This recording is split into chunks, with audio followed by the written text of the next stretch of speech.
मुखिया जी चुनाव के मैदान में। नमस्कार, आप देख रहे हैं चौथा स्तंभ डिजिटल न्यूज। चौथा स्तंभ डिजिटल न्यूज के विशेष कार्यक्रम मुखिया जी चुनाव के मैदान में। आज के हमारे खास कार्यक्रम में उन्हीं जिला परिषद क्षेत्र संख्या 51 के बतौर प्रत्याशी अरविंद नारायण चौधरी। आज हम इनके साथ चुनावी मुद्दे पर इनसे बात करेंगे। आपका हमारे खास कार्यक्रम मुखिया जी चुनाव के मैदान में आपका बहुत बहुत स्वागत है। धन्यवाद। अरविंद नारायण चौधरी पत्रकारिता और समाज सेवा, राजनीति तीनों क्षेत्र में सक्रिय रहे हैं।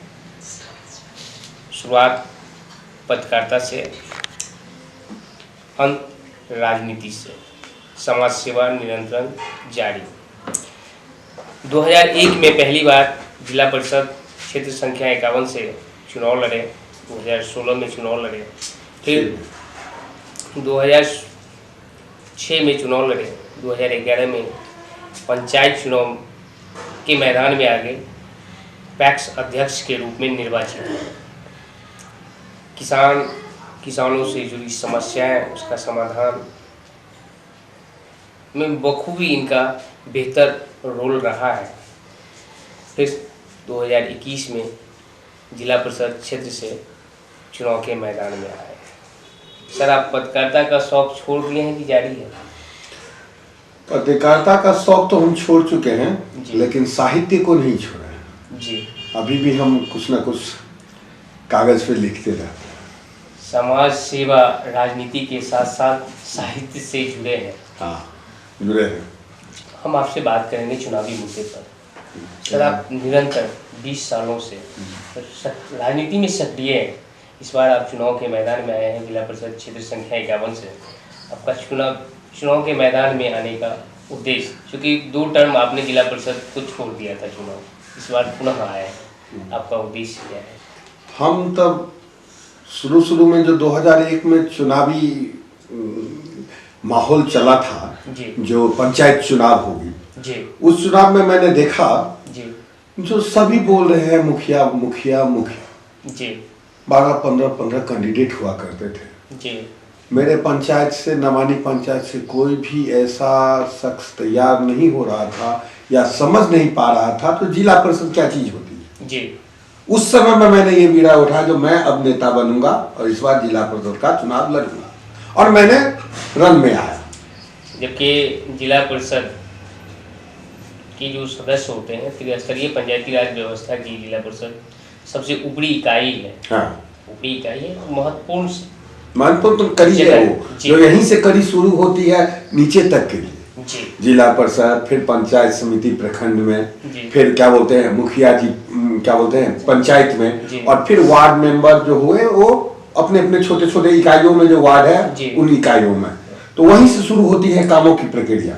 निश्चित तौर पर अगर ऊपरी इकाई है, सबसे बड़ी इकाई है, तो जवाबदेही भी बड़ी होगी। हाँ, उसी वही है ना, ऊपरी इकाई अगर अपना काम मजबूती से कर दे जी, तो नीचे आते आते वो काम बहुत हल्का हो जाता है जी। वो हल्का होने के लिए वहाँ एक सशक्त और समझदार आदमी की जरूरत है जी।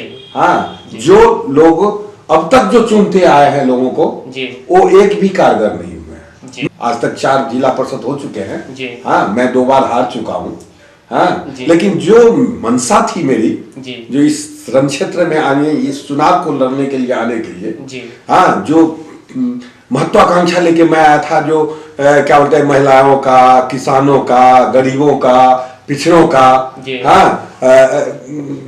महादलितों का कुछ उत्थान हो, उद्धार हो, उस विषय में अभी तक काम कुछ भी नहीं हो पाया। जिला परिषद निश्चित तौर पर एक महत्वपूर्ण जवाबदेही का पद है। हम उनके क्षेत्र, जिला परिषद के क्षेत्र में आने वाले जो भी कार्य योजना है उस पर हम बारी बारी से आपकी राय जानेंगे।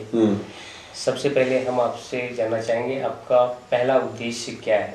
पहला उद्देश्य है मेरा जी, जो सब जितने भी जनता है जी, उनको सही मार्गदर्शन देने का काम किया जाए जी, ताकि उनके वो जो भटक रहे हैं, अभी भी जनता भटक रहा है जी, जो मेरा ये काम नहीं हुआ, मेरा वो काम नहीं हुआ, ऐसे हुआ, जैसे लीजिए राशन कार्ड में समस्या है, फिर क्या बोलते हैं आवास योजना में समस्या जी। है, फिर क्या बोलते हैं शिक्षा के क्षेत्र में समस्या है, जी उसके बाद कृषि क्षेत्र में समस्या है। जी। इसी बार ले लीजिए जैसे कृषि क्षेत्र में खादों की बहुत सारी किल्लत हो गई। जी हाँ, किसान भटक रहे थे यहाँ वहाँ, पैसे हैं हाथ में लेकिन उनको खाद नहीं मिल रहा था जो समय पे वो अपने खेत में डालें जी। ताकि सही उपज मिल पाए। जी हाँ, तो ये बहुत सारी मुद्दाएं हैं, हाँ, जिस पे हम काम करना चाह रहे हैं। इसीलिए मैं फिर से रह रहा, मेरा उद्देश्य है जो मेरे क्षेत्र में 51 में जी 5 पंचायत आते हैं। जी एक नवानी पंचायत है, पिपरोलिया पंचायत है, सगराम पंचायत है, चनोरागंज पंचायत है और परसा पंचायत है। जी इस 5 पंचायत में मेरा जो काम है जो समन्वय स्थापित करना, जो 5 पंचायत के सभी जितने भी वर्कर्स या कार्यकर्ता नियुक्त होकर आएंगे उन सबों के साथ समन्वय स्थापित करके अच्छी व्यवस्था की जाए ताकि क्या होते हैं एक पंचायत से दूसरे पंचायत को जोड़ा जा सके। और उस जोड़ने के क्रम में जहाँ भी कमी है, जैसे कहीं सड़क नहीं है, कहीं क्या बोलते हैं एक गांव से दूसरे गांव जाने के बीच का रास्ता जो है वो खराब है, उसको ठीक करवाना, उसका सही उपयोग हो ताकि लोग क्या बोलते हैं समय कम लगे और सब काम कर लें। हाँ जी, इसके लिए मैं सबसे पहला प्रायोरिटी दूंगा। उनके क्षेत्र में, उनके दायरे में जो आने वाले महत्वपूर्ण काम है, सबसे महत्वपूर्ण शिक्षा। किसी भी क्षेत्र में विकास के लिए शिक्षा महत्वपूर्ण है। शिक्षा को लेकर किस तरह की योजना है आपके पास?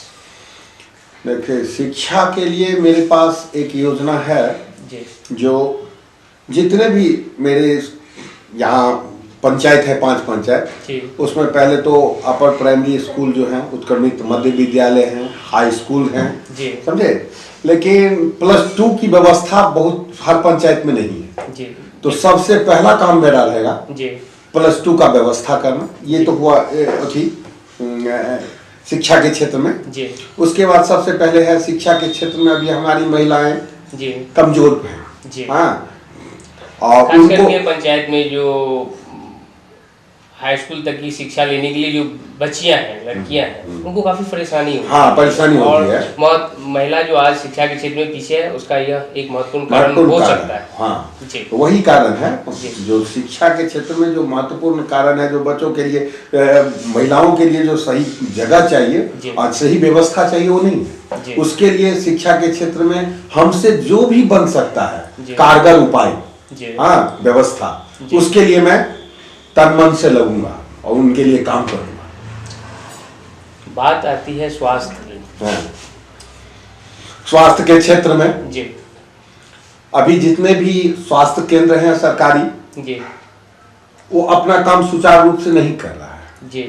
अभी हैं थोड़े, हमारे नवानी में भी है, अररिया में भी है स्वास्थ्य केंद्र, और बहुत जगह नहीं है जी। जैसे चनौरागंज में, ये में, पिपरोलिया में, उसके बाद ले लिए परसा पंचायत में। तो मैं चाहूंगा जो हर जगह कम से कम हर पंचायत में कम से कम एक स्वास्थ्य केंद्र अच्छा हो, जिसमें डॉक्टर, कंपाउंडर, एनएम सबका उस सब नियुक्त रहे और 24 घंटा उपलब्ध हो, काम करे, हाँ, किसी को बाहर जाने की जरूरत ना पड़े और ढंग से इलाज हो। इसके लिए जो सुचारू रूप से मुझसे जो बन पड़ेगा वो मैं करने के लिए समाज में तैयार हूँ। कृषि साख समिति के आप अध्यक्ष रह चुके हैं। किसानों से जुड़ा यह संगठन है जिसका आप अध्यक्ष रह चुके हैं, पंचायत पैक्स अध्यक्ष। किसानों की समस्या का निदान कैसे हो, जिला परिषद की एक बड़ी जवाबदेही होती है और आप किसानों की समस्या से अच्छी तरह से अवगत हैं और इनका समाधान कैसे होगा इस पर बेहतर आपकी समझ है। किसानों के लिए किस तरह की योजना है सर आपके पास, हम जानना चाहेंगे। किसानों के लिए मेरे पास जो योजना है जो मैं प्रयास करूंगा, जो हर गांव में एक, हर पंचायत में कम से कम एक खाद, बीज और कीटनाशक दवाइयों का भंडारण और उसका बिक्री का केंद्र खुले पहला, ताकि उसको समय पे खाद, समय पे दवा, समय पे बीज मिल सके, हाँ, ताकि वो अपने खेत में उपजा सकेगा। तो दूसरा जल के लिए। जी अगर उपजाऊ जमीन है जी तो उसको उपजाने के लिए जल की सीमित और सुंदर व्यवस्था होनी चाहिए, जी जो हर पंचायत में नहीं है। जैसे नलकूप सरकार की तरफ से लगा हुआ है दो तीन पंचायत में, जी 3 जगह मैं देख रहा हूँ। एक संग्राम पंचायत में सफा टोल पे देख रहा हूँ, जी एक क्या बोलते हैं पिपरोलिया में देख रहा हूँ, जी हाँ, और एक मैं नवानी में देख रहा हूँ। जी नवानी में जीर्ण अवस्था में था नलकूप, जी हाँ, जिसका कि इस बार जीर्णोद्धार हुआ जी। है, उखाड़गाड़ हुआ है, जी हाँ, लेकिन वहाँ एक ट्रांसफार्मर नहीं है, बिजली की व्यवस्था नहीं ताकि वो चल सके। जी हाँ, तो सबसे पहली प्रायोरिटी होगी जो इस तीनों जो है उसको सुचारू रूप से चलाने की व्यवस्था करेंगे, जी। और जहाँ जहाँ नहीं है ये व्यवस्था जी। वहाँ वहाँ व्यवस्था लाएंगे।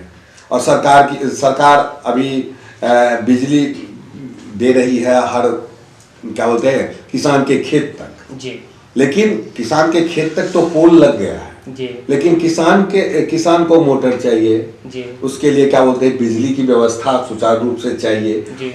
उसमें कमियां जी। हैं या पूर्ण नहीं हो पाया है काम। जी। उस अपूर्ण कामों को जी। पूर्ण करने के लिए मैं अपने तरफ से सार्थक रूप से प्रयास करूंगा ताकि किसानों को कहीं कोई दिक्कत ना हो। किसानों की समस्या खास करके पिछले दिनों उभर कर सामने आई थी, खाद की किल्लत हुई की थी। किल्लत। हाँ, खाद की किल्लत के विषय में तो मैं एक लाइन में बोल दिया, जो हर पंचायत में कम से कम एक खाद का जो और बीज का और कीटनाशक दवाइयों का जो दुकान खुल जाएगा, जी हाँ, जी। तो उससे क्या होगा, समाज को भटकना नहीं पड़ेगा और समय पर सब चीज मिलेगा ताकि वो खेती करने में दिक्कत नहीं होगी। यही ना, इस बार लोग पैसे हैं, खाद नहीं जी। है, जा रहा है लोग प्रखंड कार्यालय पे, खाद की एक ट्रक आया हुआ है उसको लेने के लिए, हाँ, तो दिन भर हाँ, दिन भर वो लाइन में लगा हुआ है, खड़ा है, खाद दे रहा है, और यहाँ लोगों को कोई दिक्कत नहीं। यहाँ जो नेता लोग हैं वो लोग कहीं कुछ नहीं कर रहे हैं। तो इसके लिए अगर खाद की व्यवस्था होगी तो हमारे गांव में होगी, हमारे पंचायत में होगी या घर घर होगी। हाँ, इसके लिए क्या करना पड़ेगा, इस पर क्या जिला में व्यवस्था करनी पड़ेगी, उसके लिए मैं काम करूंगा, हाँ, तन्मयता से और पूरा लगन के साथ। और ये दिक्कत मेरे आने के बाद नहीं होगा, ये मैं विश्वास दिलाता हूँ।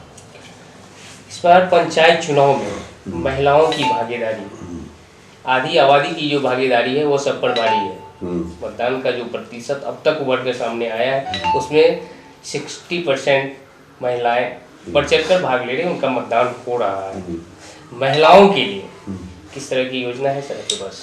देखिए, सबसे पहले तो महिलाएं हम लोगों के, क्योंकि हम लोग रूरल एरिया में रहते हैं जी, तो रूरल एरिया में सबसे बड़ा समस्या है जो अभी भी महिलाएं घूंघट की आड़ में रहती हैं, बड़े बुजुर्ग ये वो, और हर जगह डर बना रहता है इनको सुरक्षा की। जी, तो मेरा कहना है जो महिलाओं के सुरक्षा की व्यवस्था सबसे पहले करनी है। जी, इसके लिए पहला काम है जो हर बड़े बड़े चौक चौराहे पे जी। या गांव के हर रोड पे, जी, हाँ, एक सीसीटीवी कैमरा लगा होना चाहिए जो कौन किधर से आया और गया, जी। किसी किसी महिलाओं के साथ कोई गलत व्यवहार तो नहीं हुआ। तीसरी आंख से महिलाओं की सुरक्षा की निगरानी होगी। निगरानी तीसरी आंख से होगी। जी। और इसके लिए हमको क्या बोलते हैं, जिला में जाकर जो भी करना पड़ेगा, जी। कागजी कार्रवाई और साथ साथ उसके लिए व्यवस्था, जी, हाँ, उसके लिए मैं तैयार हूँ और मैं करूँगा, जी, पूरा जोर शोर से करूँगा। जी, उसके बाद महिलाओं को शिक्षा के विषय में मैं बोल ही दिया हूँ एक बार, जी। फिर बोलता हूँ, महिलाओं की शिक्षा होनी चाहिए। उसके लिए महिलाओं के लिए शिक्षा होना चाहिए, महिलाओं को काम करने की व्यवस्था होनी चाहिए, कोई ट्रेनिंग सेंटर होनी चाहिए ताकि कोई वो छोटा मोटा लघु उद्योग लगा सके, अपना काम कर सके, अपने क्या बोलते हैं अपने पैरों पे खड़ा हो सके। इसके लिए मैं ट्रेनिंग की व्यवस्था एनजीओ के माध्यम से या सरकार के जो नियम, सरकार की जो योजना सब है, उन सब योजनाओं को हर पंचायत में लाके हर वर्ग के लोगों को, हाँ, हर महिलाओं को मैं ये शिक्षा दिलाकर, हाँ, कहीं ना कहीं व्यवस्थित करना चाहता हूँ जो वो अपने पैरों पे खड़ा हो सके और उनके मन में, उनके दिमाग में जो ये डर पैदा है, जो बाहर निकलेंगे तो क्या होगा मेरे साथ, उस डर को खत्म करना है।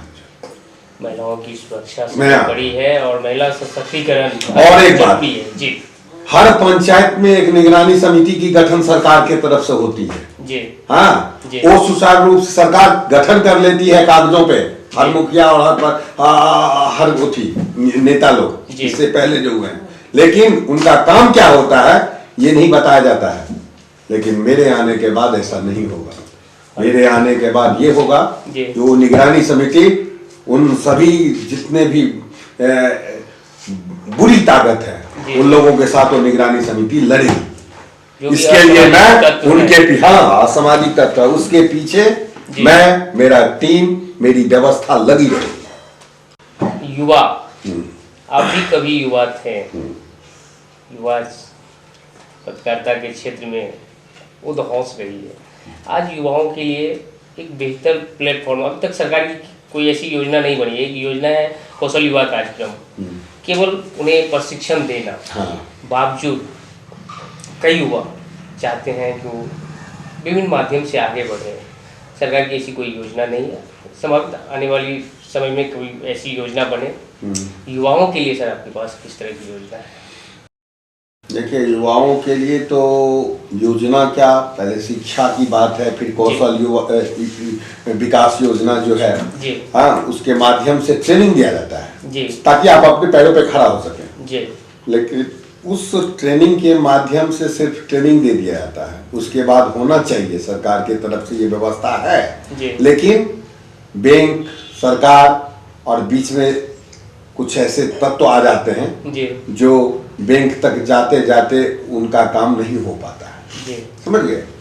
तो उस बीच के जो कड़ी हैं जी। हाँ उस कड़ी को सुदृढ़ बनाने के लिए जी। कौशल विकास के तहत जो ट्रेनिंग लिए सो लिए, जी। उसके बाद उनको रोजगार चाहिए, जी। तो रोजगार के लिए अर्थ की जरूरत है। जी। अर्थ के लिए क्या बोलते हैं, बैंक के पास जाना है। जी। और बैंक के पास जाने में जहां कहीं भी दिक्कत होगी जी। हाँ वहां मैं खड़ा रहूंगा उन लोगों की मदद करने के लिए, सहायता करने के लिए, ताकि बैंक और क्या बोलते हैं युवा में कहीं वो जो बीच में रुक जाता है थक के, तो ये बहुत दौड़ाता है तो दौड़ना नहीं पड़ेगा। इसके लिए मैं तैयार हूँ। हाँ इस बीच में मैं कड़ी का काम करूंगा। जो भी युवा मेरे पास आएंगे अपनी समस्या लेके, हाँ जो हमको यहाँ दिक्कत हो रहा है उस दिक्कत का सामना करने के लिए उसको पीछे करके मैं आगे आ जाऊंगा। अब है युवाओं को सबसे पहले तो पढ़ाई होगी, उसके साथ खेल की जरूरत है। जी। खेल कूद होगा, युवा तंदुरुस्त होंगे, फौज में जाएंगे या कोई ऐसा काम करेंगे जहां फिटनेस की जरूरत है, आईएएस में भी जाएंगे, यूपीएससी में जाएंगे तो अंत में मेडिकल होता है, समझे? तो सब जगह उसके स्वस्थ होने की जरूरत है। का खेल से काफी गहरा नाता रहा है और आगे बढ़ने के लिए एक महत्वपूर्ण माध्यम भी है खेल को। हाँ तो मैं तो ये प्रयास करूंगा खेल के लिए, युवाओं के खेल के लिए कि कम से कम हर पंचायत में एक ऐसा फील्ड होना चाहिए, मैदान होना चाहिए जो खेलने के लिए युवाओं को, हाँ और उसके लिए उसमें जो खेल है उसका किट व्यवस्था होना चाहिए, उसका घर भवन होना चाहिए एक ऐसा, हाँ ताकि वो लोग वहाँ रह सके, जो जैसे खेलना चाहे वो खेल सके, जो जिस चीज़ की जरूरत है उसको वहाँ मिल सके, ताकि वो मान लीजिए क्रिकेट के क्षेत्र में, फुटबॉल के क्षेत्र में, वॉलीबॉल के क्षेत्र में, हॉकी के क्षेत्र में, हर क्षेत्र में वो अपना कौशल दिखा सकें। हाँ इसके लिए सबसे पहले तो फील्ड की जरूरत है, मैदान की। सरकार की भी योजना है। हाँ सरकार की तो योजना है, पंचायतों में खेल घर होना चाहिए और खेल मैदान होना चाहिए। तो उसके लिए जहाँ जैसे भी होगा हम इस 51 क्षेत्र के लिए जिला से लड़के हाँ हम अपना हक जो है खेल का युवाओं के लिए, उसके लिए मैं अपना कटिबद्ध हूँ, जो मैं वो काम करूँगा। गांधी जी का एक सपना है ग्राम स्वराज, देखिए, और जिला परिषद त्रिस्तरीय पंचायती राज व्यवस्था की सबसे ऊपरी कड़ी, नीची की जो कड़ियाँ हैं, आते आते वहाँ पे योजनाएं फ्लॉप कर गई। हाँ जी।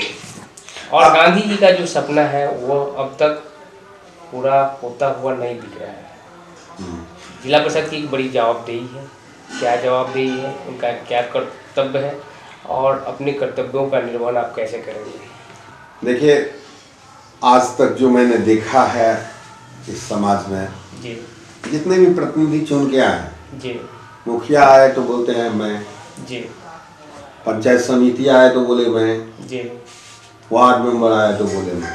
इस बीच में हो गया है जो 7 निश्चय योजना है, यह सरकार की महत्वपूर्ण योजना है, महत्वपूर्ण योजना है। मुख्यमंत्री नीतीश कुमार का यह महत्वाकांक्षी योजना है। और उस 7 निश्चय योजना में एक ऐसा सूत्र बंधा हुआ है जो महात्मा गांधी का बहुत सारा चीज फॉलो करता है, जो महात्मा गांधी का सपना था। जी उस सपना को सुचारू रूप से चलाने के लिए थोड़ा सा मेहनत करना है। जी मेहनत ये करना है जो बीच में बहुत सारे बिचौलिए आ जाते हैं, बहुत सारे सलाहकार आ जाते हैं, बहुत सारे व्यवस्थाओं में खलल डालने वाले आ जाते हैं। जी उन खलल डालने वालों को रोकना सबसे बड़ी जरूरी काम है।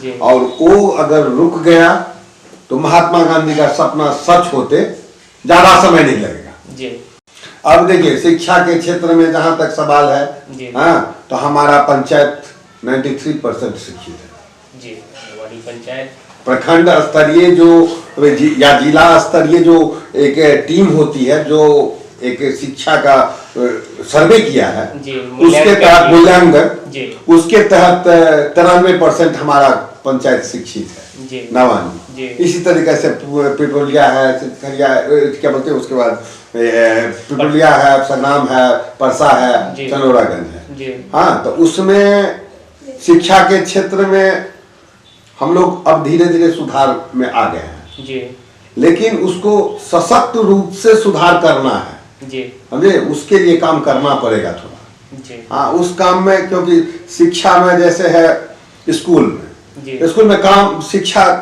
पर मास्टर ऐसे नहीं है जो शिक्षा पर समय नहीं देते हैं, वो ड्यूटी दे रहे हैं, लेकिन पाठ्यक्रम को किस तरीके से पढ़ाना है उसके लिए सफल व्यवस्था नहीं। तो उस व्यवस्था को कैसे सजग किया जाए, उसके लिए एक क्या बोलते हैं, कारगर उपाय सोचेंगे और उस पर भी हम पहल करेंगे। जी हम बात कर रहे थे मॉडल पंचायत, आदर्श पंचायत बनाने की। सबसे हम आपसे जानना चाहेंगे, क्योंकि अभी आप क्षेत्र में विभिन्न पंचायतों का दौरा कर रहे हैं, आपके क्षेत्र संख्या 51 के अंतर्गत आने वाली जो पंचायतें हैं, उसमें पंचायत सरकार भवन बनी है या नहीं? 10 साल से पहले ये योजना आके पड़ा हुआ है जो एक पंचायत भवन हर पंचायत में होगा, लेकिन अभी तक हमारे क्षेत्र के 5 पंचायत में से किसी भी पंचायत में ये योजना को मूर्त रूप नहीं दिया गया। इसलिए मैं प्रयास करूंगा होने के बाद जो सबसे पहला काम हो, जो 5 पंचायत में पंचायत भवन का स्थापना होना ही चाहिए। इसके लिए कटिबद्ध हैं हम। जिस तरीके से होगा, हम उसके लिए जमीन नहीं है तो जमीन की व्यवस्था करना, उसके काम उसका प्रारूप तैयार करना और उसके लिए एस्टीमेट तैयार करवा के उस पर काम चालू करवाना, ये मेरा दायित्व है और ये मैं करवाऊंगा। जब पंचायत भवन होगी तो लोगों को भटकना नहीं पड़ेगा। सब वहाँ मुखिया जी कहाँ हैं तो घर पे होंगे, हाँ, सचिव जी कहाँ हैं तो ब्लॉक पे होंगे। अरे आप सचिव हैं, ब्लॉक पर काहे रहिएगा? नवानी पंचायत की, आप पिपरोलिया पंचायत का सचिव हैं तो आप पंचायत भवन पर बैठिए ना, पंचायत सचिव है तो वहाँ का जो जनता का समस्या है वो समस्या देखिए। 3 बजे के बाद जाइए आप वहाँ, क्या बोलते हैं, प्रखंड पर रिपोर्ट देने। पंचायत तो आना पड़ेगा, बैठना पड़ेगा, जनता की जो भी समस्या है सुनना पड़ेगा, काम करना पड़ेगा। इसके लिए जो पहल करना पड़ेगा वो छोड़ेंगे नहीं, हम करेंगे। पंचायत में जो पंचायत सरकार के द्वारा योजनाएं चलाई जा रही है, उसमें बहुत तरह की खामियां निकल के आ रही है। ये जो समस्या है, सरकार की जो योजना है, वो धरातल पर कैसे सुचारू रूप से चले? एक जिला परिषद सदस्य की बड़ी अहम भूमिका होती है, नैतिक जिम्मेवारी होती है। इसके लिए सर आप कैसे काम करेंगे? हम जिम्मेवारी से कभी नहीं भटके हैं, ना भटकेंगे जी। हाँ, आज 21वां साल है मेरा जी चुनाव के राजनीति में आते हुए। वैसे मैं 1987 ईस्वी से समाज सेवा के क्षेत्र में जुड़ा हुआ। धरातल पर नहीं है, इसलिए कि जहां आपको जनरल योजना की जरूरत है वहां नहीं बन रहा है। जी हो गया जी। जहां नाली की जरूरत है, हाँ, वहां नाली नहीं बन रहा, जी, कहीं बन रहा है। जी। जहां परफेक्ट नाले की जरूरत है वहां नहीं बन रहा है, जहां पानी की जरूरत है वहां नहीं बन रहा है। जी इससे क्या होता है ना, इससे ये हो रहा है जो समाज के जितने भी तबके हैं सब वो क्या कर रहे हैं, जो इसकी तो हमको जरूरत ही नहीं है, जी ये बेकार का कोई योजना है, समझ गए, बेकार का योजना जनता बोल रहा है। जी उसमें क्या फायदा होता है, कि योजना उन्हीं के लिए है। उन्हीं के लिए है, लेकिन जनता को इससे सरोकार नहीं जी। है। कहता है जो नहीं हमारे घर में तो चापाकल है, ये जल नल योजना लेकर हम क्या करेंगे, हम तो मोटर लगा लिए हुए हैं, टंकी बिठा लिए हुए हैं, हमको पानी की जरूरत ही नहीं है। तब क्या होता है, ये जो पानी और नल जल की योजना हो, चाहे फिर क्या बोलते हैं सड़क नाले की व्यवस्था हो, तो वो क्या होता है, यहाँ नहीं होकर वहां होता है, जहां जरूरत नहीं है वहां से गुजर गया, वो लोग ज्यादा टेंशन ओठी नहीं दिए, नजर नहीं दिए, और नजर जब नहीं दीजिएगा तो काम में तो धांधली होगी, लोग चोरी कर रहा है, यहाँ से बैठे हुए, यहाँ से क्या बोलते हैं प्रखंड से लेके गांव तक, छोटे से लेके बड़े तक सब खाने के लिए बैठे हुए हैं, कौन योजना आएगा उसको उला पका के खा जाएंगे। हाँ, तो वो खाने वालों की कमी नहीं है, उस पर निगरानी करने वालों की कमी है, तो वो निगरानी करने का जो काम आएगा वहां मैं खड़ा रहूंगा, ये मैं आपको विश्वास दिलाता हूं, और हम अपनी जनता को विश्वास दिलाते हैं कि वहां मैं खड़ा रहूंगा एक सेना की तरह, जो ऐसे नहीं होने देंगे। सरकार की जो योजना है वो जिनके लिए योजना आती है उनको भी प्रोत्साहित करना है, जो नहीं ये आपकी योजना है, आपको लेना होगा, करना होगा, इसके लिए भी मैं टीम गठित करके काम करूंगा। जी, हम अंत में आपसे जानना चाहेंगे, अभी आप जनसंपर्क में हैं, सभी पंचायतों में लगातार क्षेत्र का दौरा कर रहे हैं, जनता के द्वारा आपके पास से जो संबंधित समस्याएं हैं आपके सामने आती हैं, सबसे बड़ी समस्या अब तक क्या सामने आई है, इसका निदान आप कैसे करें? समाज में या हर पंचायत में जी सड़क सबसे नीली जपानी हो गया है जी, क्योंकि जो भी काम होगा वो सड़क पे आके कर लो जी। इससे क्या होता है, सड़क टूट रहा है, जल जमाव हो रहा है जी, पानी की ऐसी समस्या है, ठेंगना और पानी में मेन रोड है, सड़क दोनों ओर से जाम है, पानी निकलने का निकासी का कोई जगह नहीं है, ठेंगनावर पानी है गांव में जी। बरसात, पूरा बरसात भर लोग जिल्लत की जिंदगी जिए हैं जी। हाँ, इस बरसात में पानी की समस्या को लेके ये जो बाहर से प्राकृतिक पानी जो है वर्षा का पानी वो जाएगा किधर जी। दोनों ओर से बंद पड़ा हुआ है और बीच में सड़क है वो पानी में पड़ा हुआ है, तो उसके लिए नाले की व्यवस्था करनी है जी। उसकी व्यवस्था अगले बरसात से पहले कैसे हो जी। इस पर मैं पूरा प्रयास करूंगा और युद्ध स्तर पर काम करूंगा ताकि आने वाले अगले ईयर या अगले वर्ष हमारी जनता को कहीं दिक्कत ना हो का सामना न करना पड़े। मुखिया जी चुनाव के मैदान में